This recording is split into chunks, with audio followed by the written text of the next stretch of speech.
This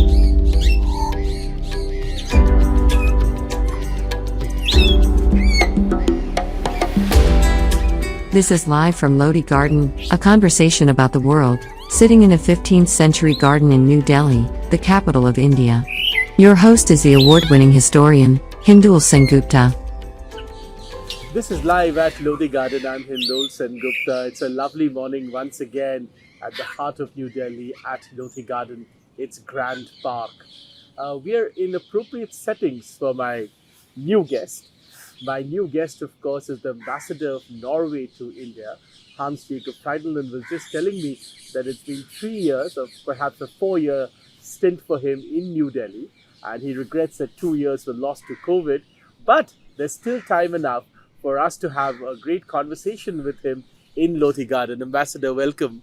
Thank you very much, Hindol. I want to begin by asking you, and I can't, not begin with climate change. We are in a garden. We can hear birds chirping all around us. A lot of this, people worry these days, of course, will end sooner rather than later because, global warming is impacting all of us. Norway has just made a commitment that will spend $1 billion to fight climate change and global warming around the world. Could you tell us how it intends to spend this money, in which parts of the world, and what the plans are? This is $1 billion for one specific climate fund. It's just a part of Norwegian financing and Norwegian measures when it comes to climate change. These will in particular go into investments in renewable energy. And India is one of the countries where they clearly assess the possibilities for investment. The fund which is managing it, Norfund, has already invested more than $100 million in renewable energy in India. First of all, in solar. Let's talk a little bit about investments in solar. How's that going in India? What kind of investments has Norfund already made? What kind of success is it seeing? In 2019, we made an India strategy. We assessed our relationship to India. And there is also focus on what we can do with India. And one of the important things is exactly climate. What we identify as areas of cooperation was democracy and rules-based world order, climate, energy, oceans, and environment. And it's quite clear that if we're going to solve the climate crisis, as we're going to solve environmental problems, India needs to succeed. Norway is far away, but it doesn't matter what we are doing if not a country like India is able to really succeed in combating climate change, which means in India's case, they actually produce renewable energy. And therefore, there's been substantial investment in energy, but also is that we have a broad interest from Norwegian companies, supported by the embassy, in working with, investing in, and trading with India. So, for instance, when our Minister of Foreign Affairs was here this year, we had a business delegation of 17 energy companies. And Norway is an energy country, so we have expertise in a big wide variety of energy sources, starting with hydroelectric power, then petroleum. We have offshore wind, which comes from our engagement in offshore petroleum. We have been producing clean hydrogen for more than a century. And so we have all these different, we have the whole gamut of tools to help combat climate change with India. I want to talk a little bit also about your experience, the particular Norwegian experience in electric vehicles. Electric vehicles are becoming more and more popular in India. Norway, if I'm not mistaken, is almost entirely now run on electric vehicles, or almost close to entirely run on electric vehicles. Tell us a little bit about your experience, and what of your experience of using electric vehicles in your country could actually be applied in countries in the developing world, in warmer climates, so to speak. Well, first, Norway has the highest percentage of electric vehicles in the world. and almost 90% of new cars which are sold are either electrical or hybrid. Two-thirds are electrical. But also remember that Norway is an energy country. 97% of all our electricity is made by hydroelectrical power, which is renewable. So we have the basis to do this. The expansion of electric vehicles hadn't been possible without quite substantial economic incentives. Because cars in the first place in Norway are heavily taxed. So by actually removing the sales tax for cars, electric vehicles became competitive. And secondly, we do have what is important, a strong infrastructure for charging. So that is what you need. Infrastructure is key in this respect. But the incentives to move over to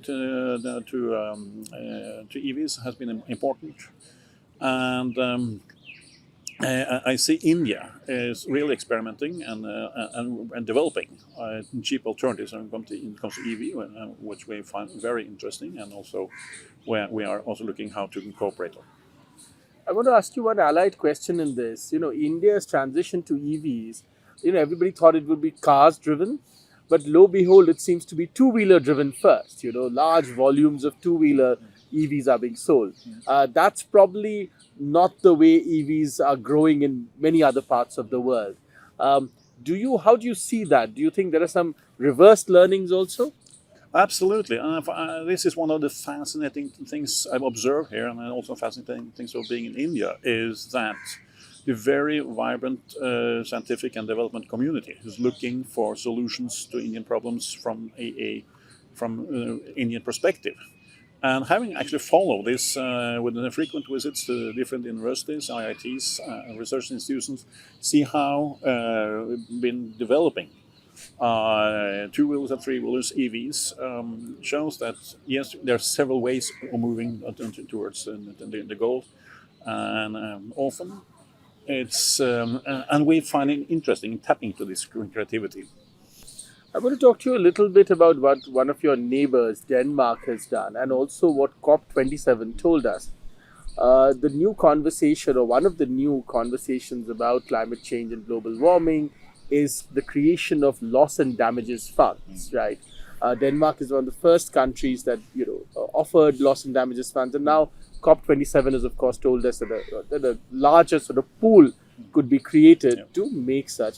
How does Norway see loss and damages funds? Well, we will, as far as I know, we haven't assigned funds for it yet, but we will actually go into it with our support. And we are already in some of these activities when it comes to climate adaptation. And I'm going next week to Odisha to actually visit one of our projects, which has been going on for a long time on adaptation part. It's not loss and damages, but it's how you cope with the changing environment. So this has been on our agenda for a long time. I also want to ask you about the Norwegian pension fund, one of the largest pension funds in the world. I believe, if I'm not mistaken, also took the historic decision a few years ago to exit entirely from fossil fuels. The Norwegian pension fund has been in India for a long time. Could you tell us a little bit about how, what its activities are, how it's investing in India, what are the dimensions of its investments? The Norwegian pension fund is the world's largest sovereign wealth fund, and it's my pension fund. And it has a way of investing so people don't see it. And very often when I travel around India to different states, also to the central government, they say, I would like the Norwegian pension fund to come here and invest here. And people tend to be surprised when I tell you they are here already to the tune of $17 billion. But their investment strategy is to invest in listed companies and up to a limit of 2%. So already, the fund has invested up to about 1.2% of listed companies in India. So the presence is substantial already. It decided to disinvest from petroleum some years ago. That was partly because of environmental concerns. But remember, we're a oil exporting country. So when oil are up, which incomes are up, then we need a. But when oil price is down, then we need to have a fund which goes up. So this is also for actually economic, counter-cyclical reason that they exited from petroleum investments. Fascinating. I want to come to another area which interests Norway and India ties, which is interest in ship building, ship recycling. Take us through a little bit of that kind of work. What's happening there? First, I want to make a detour. Is where can Norway and India cooperate? India is a huge country, both population-wise and area-wise. So India has 250 times more people than Norway. India has an area which is 10 times bigger than Norway. So we need to find areas where we can see eye to eye, and the oceans is one of them. The landmass is 10 times our landmass, but we have comparable size of what is called the exclusive economic zone, which is the area of ocean that we control. And Norway is one of the largest maritime nations. We have the fifth largest commercial fleet in the world, one of the largest fishing nations, and we have been living from petroleum from offshore for a long time. So that is part of the background. So therefore, it's natural to cooperate here also on the shipping side. And you mentioned one, shipbuilding, is that we see Indian shipbuilding is improving, increasing, growing, and therefore we see a very close cooperation between Norwegian ship owners and Indian shipyards. I'll give you one example, and that doesn't come back to EVs. This year, Cochin Shipyard finished two autonomous electric ferries, which are now used in Norway. These are then driven by electricity, and they're actually autonomous, as they're supposed to go around without any staff. This is a high-tech project where the technology was developed in Norway, but then put into place in cooperation and by Cochin Shipyard. And we also see now that Cochin Shipyard just recently also made a new big contract with the Norwegian technology company Kongsberg. Let's talk.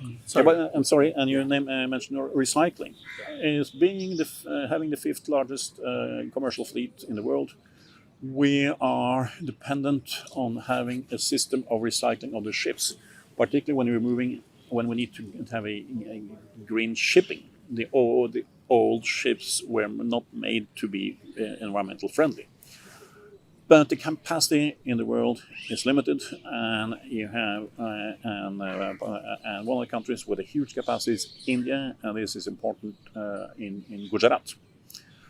But there is a need that this is done in a sustainable manner, and therefore we have been cooperating with India in getting movements on the Hong Kong Convention, which actually is meant to make that the industry is done in a sustainable manner, and we can continue to cooperate to get the Hong Kong Convention into function. I want to come to certain softer aspects of the work between the two countries. Tell me, in your time in India, what has been your most fascinating experience?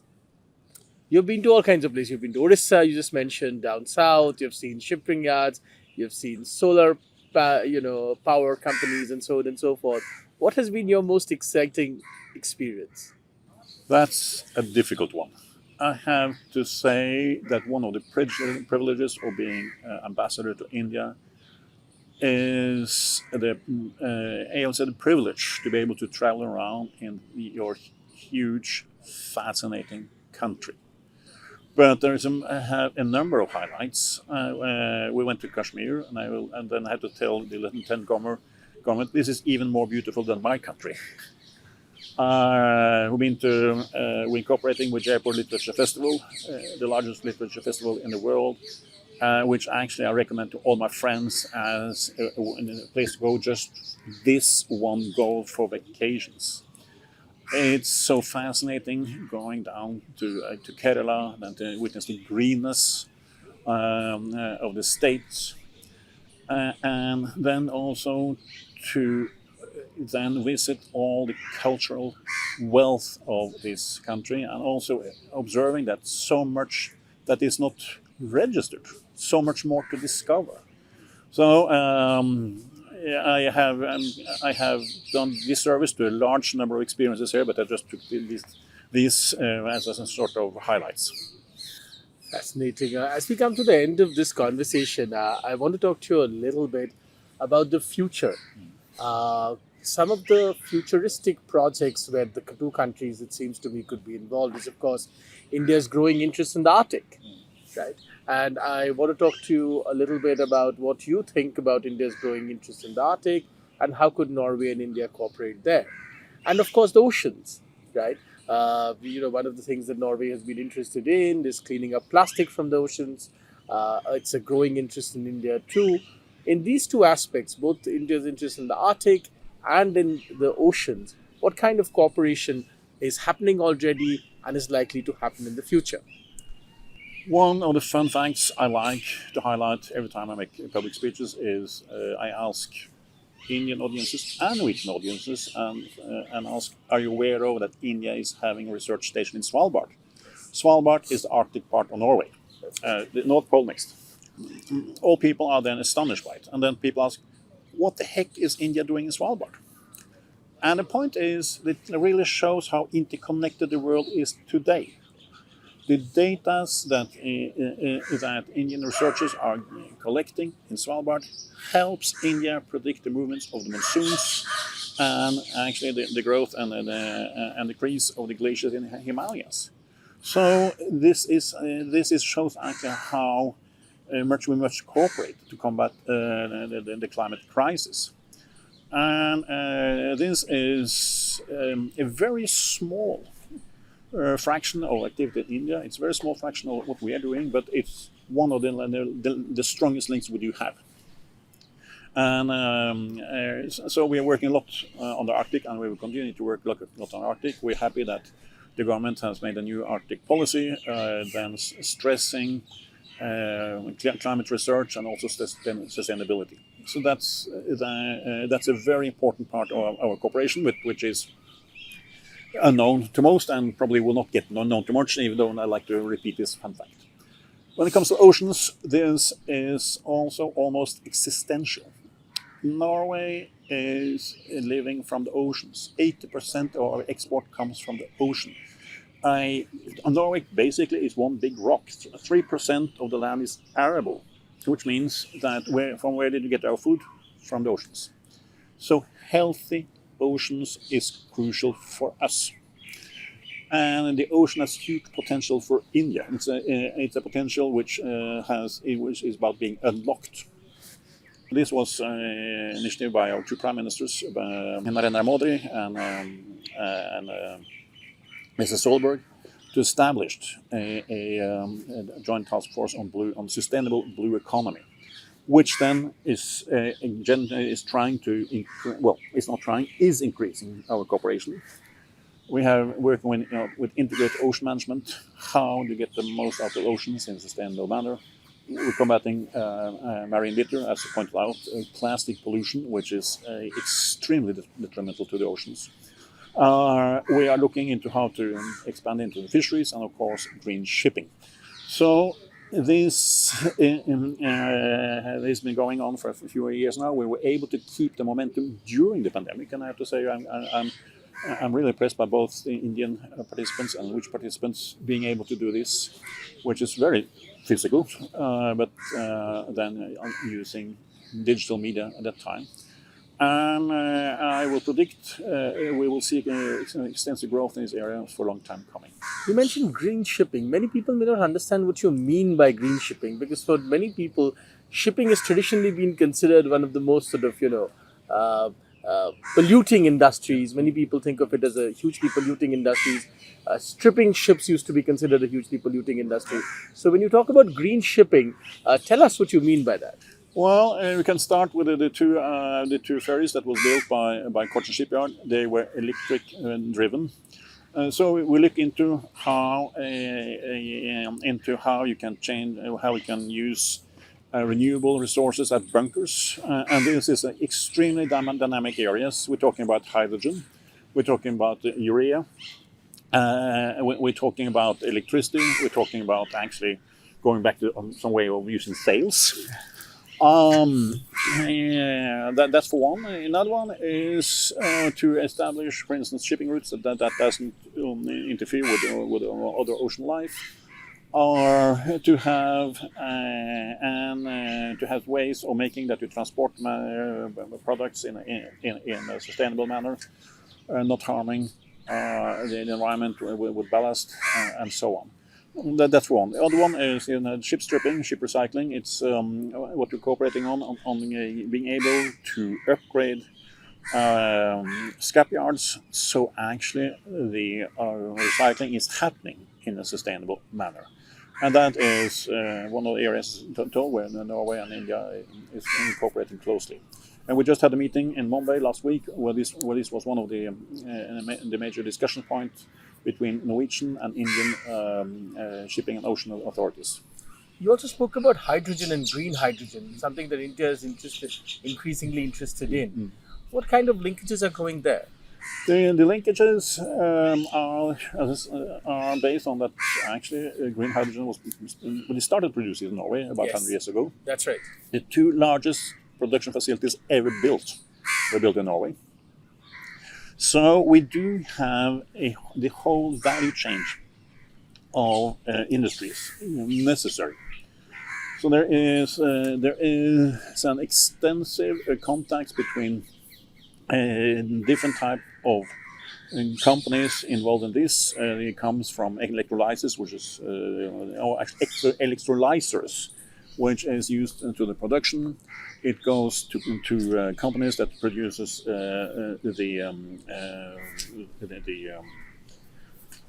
containers you use for shipping. We are discussing how we are also cooperating on to see how we can look into the safety and security regulations. And as I said, we had 17 companies coming with the Minister of Foreign Affairs, very many of those involved into different aspects of hydrogen, and they are linking up with major companies here in India. And I actually would, everyone which are involved are in contact with each other in one way or another. Wonderful. Tell us, as we conclude this conversation, have you, as ambassador who lives in Delhi, do you come to Lodhi Garden often? Is this a familiar place for you?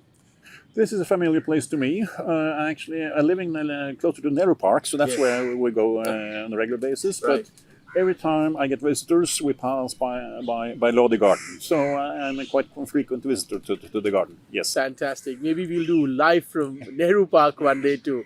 Thank you, Ambassador. Thank you for your time. Appreciate it. Thank you.